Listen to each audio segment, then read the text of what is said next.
Welcome back, Rosebuds! Today for Ghost Tales to Tell in the Dark, we have 4 horrifying haunted house stories for you. If you're new here, this series, Ghost Tales to Tell in the Dark, is patterned after that old 90s show Beyond Belief, Fact or Fiction. Each episode features a collection of stories that are allegedly real-life encounters, except for one that is made up. Have fun guessing which stories are true and which one is the fake. Make sure to listen all the way to the end where I'll reveal the imposter story. With that, let's get going with our 4 horrifying haunted house tales to tell in the dark. Story number 1. Someone in the Hall. I live in the Bishop Worthington residence, otherwise known as the White House Apartments, and apparently it's registered as haunted. The mansion was built around 1885 in the Gold Coast area of Omaha, which later became Little Italy.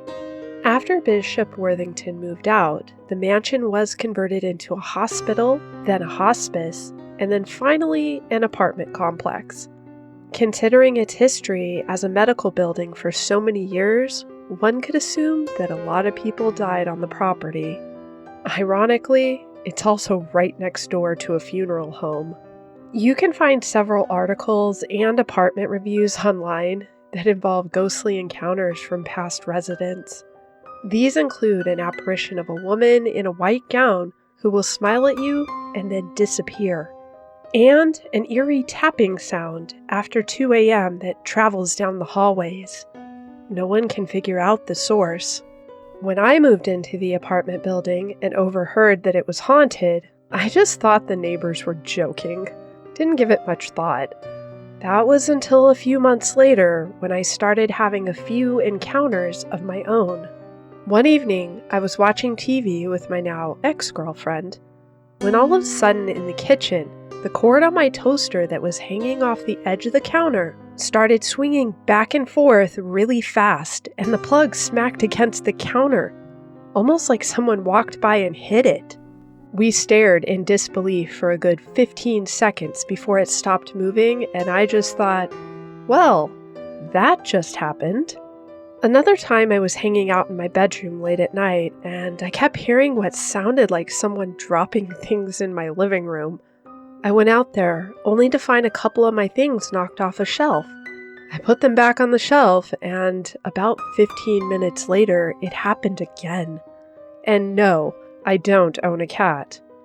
There have also been several times where I could hear footsteps from above, which might have a rational explanation if I didn't live on the top floor of the complex. But the craziest encounter happened to me just the other night. It was a particularly hot night, and being an old apartment building, each floor has to share a thermostat. At about 3 a.m., I was about to go into the hallway to turn the thermostat down when I thought I heard loud footsteps down the hallway. I peeked my head out the door and stood there waiting to see if someone was there. There was no one there, and the loud footsteps never stopped. As I was standing there peeking out of my door, the lights in the hallway began to flicker. I could see, on the baseboards down the hallway, a shadow moving along them that looked like it was made of smoke. That's when I realized what I thought were just footsteps coming down the hall was actually a loud tapping sound, like someone hitting their fingertips against the wall every few seconds. The tapping started getting closer and louder. I thought to myself, nope, and shut the door. About 20 minutes later, I couldn't deal with the heat anymore, so I mustered up the courage to open my door and peek out. To my relief, the tapping sound was gone, and the flickering had stopped. I walked down the hallway to turn the thermostat down, but the whole time, it felt like I was being followed. A creepy experience for sure, and it's been on my mind ever since it happened. Story number 2. Something in the Loft. During the 3 years we lived in this house, several of our family members and I experienced hauntings. The first one was when my Catholic mother-in-law stayed in the loft upstairs. She told my husband to be quieter coming up the stairs one morning as it had disturbed her sleep. He told her that he had not gone upstairs at all yesterday. He'd come home late and went straight to our bedroom, which is on the bottom floor. She insisted that she had heard heavy footsteps coming up the stairs the night before, so loud it woke her, so she knew she didn't imagine it. Later that year, when our 19-year-old son moved into the loft between his college terms, he also said he'd heard loud footsteps on the stairs. He knew he was definitely home alone. Understandably, he was very freaked out. One night, after our son had gone back to college, I was home alone when I heard footsteps going up the stairs. At first I thought, why is my husband going upstairs? I went to look, and nothing. Then I suddenly realized I had not heard the front door open, which meant he wasn't home. When our son came home for spring break, he stayed in the loft again, though he didn't hear footsteps that time. I, however, was awakened one night by the sound of children's laughter. I thought he had left the TV on in the living room, but when I went to check, nothing. My husband was the stoic type and didn't believe me. The next night, we were in our bedroom and we both heard laughter. It was like playful laughter. He said, "I'll get it," probably thinking the same thing I had. The TV had been left on. He came back looking pale. I said, "I told you." I'm not one to generally believe in stuff unless I can prove it, but it was strange. I did feel better when we moved out, but that could have just been my imagination. Story number 3, hide and seek. When I was 10 or 11 years old, I lived in this house in the projects.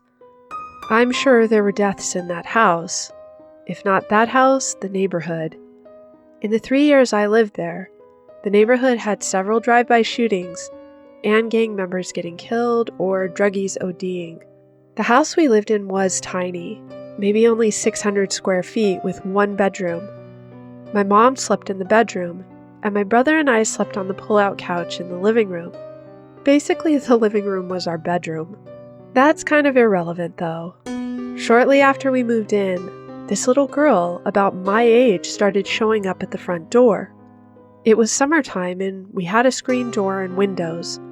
Nature's air conditioning to keep the house cool. The girl would crouch down and peek through the screen. I would go over to the door and try to talk to her, but she always ran away. One day I saw her and ran to the door and yelled at her, "Hey, come back!" But as soon as I got there, she was gone. I heard a rustling noise and looked up in the shrubby-like tree we had in the front yard. She was up in the branches. I could only see her face just peeking out. It was only like 5 feet off the ground, so not impossible to get up there, but still improbable given the timing. Only being a kid, I thought it seemed odd, but didn't give it too much thought. Then I went back to sitting on the couch and watching TV. Not even a minute went by, and I saw movement out of the corner of my eye. Someone was crouched behind the big chair next to our couch.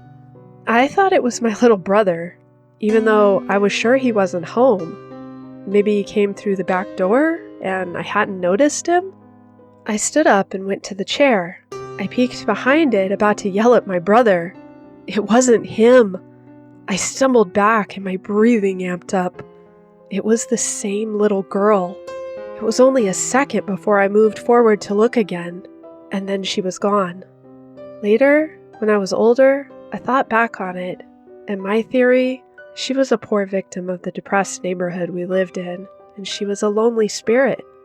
Mom always said our family was spirit sensitive, but I didn't believe her until I had that experience with the little ghost girl trying to play hide and seek.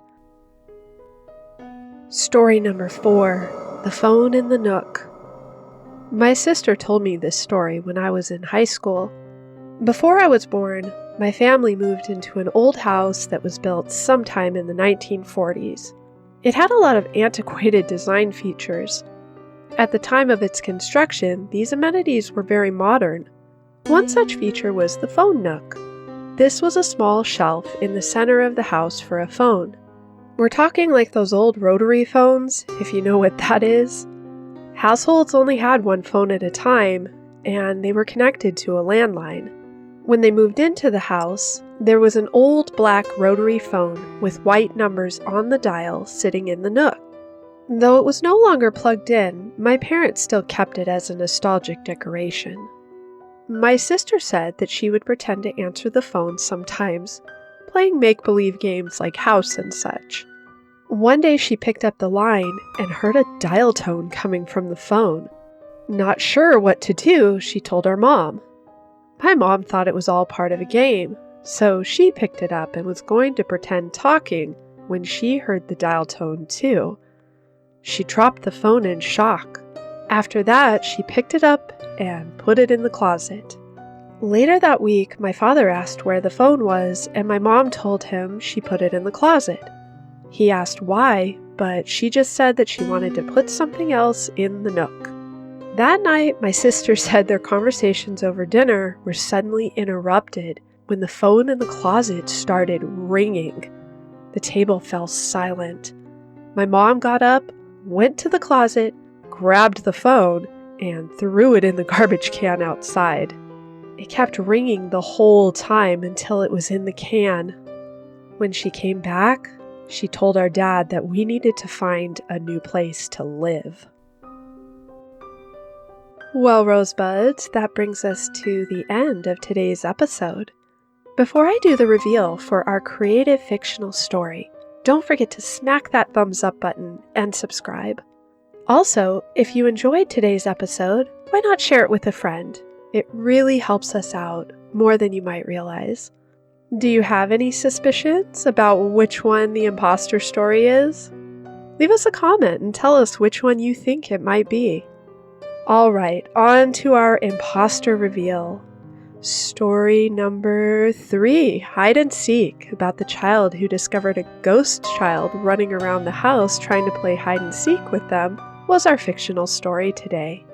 I don't really have inspiration to share on how I came up with this story, just some good old fiction produced from the creative mind of yours truly. I hope you enjoyed them all the same. Anyway, that's a wrap. Thanks for listening. Until next time, take care and stay creepy.